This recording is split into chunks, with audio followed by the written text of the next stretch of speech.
বিসমিল্লাহ মানে রাহিম। প্রিয় এলাকাবাসী ও প্রিয় দেশবাসী এবং বিদেশে অবস্থানরত প্রিয় ভাই বোনেরা, আসসালামু আলাইকুম। দেখতেই পাচ্ছেন আপনারা, আমি আমার ক্রিকেটার আর সিপাতকে অর্থাৎ ব্যাটসম্যান সিপাতকে নিয়ে স্ট্রেট ড্রাইভ এবং চেক ড্রাইভ কিভাবে করতে হবে শেখাচ্ছি। আপনারা দেখতেই পাচ্ছেন, প্রথমে ব্যাটসম্যানকে সোজা দুটি পা অর্থাৎ একবারে সমানভাবে সরল রেখার মতো দাঁড়াতে হবে। তারপরে ব্যাক লিপ করতে হবে অর্থাৎ ব্যাট লিপ করতে হবে।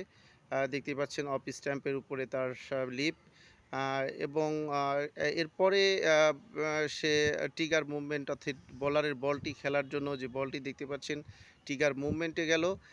এরপরেই সে বলের লাইনে যাবে অর্থাৎ তার বাম পাটি বলের লাইনে ৪৫ ডিগ্রি অ্যাঙ্গেলে নিয়ে যাবে, এবং সে এখন নিচু হয়ে বলটিকে পুশ করবে এবং শরীরের ব্যালেন্স সে বাম পায়ের উপরে থাকবে। দেখতে পাচ্ছেন। ধন্যবাদ। Thank you. অনেক সুন্দর হয়েছে সিপাত।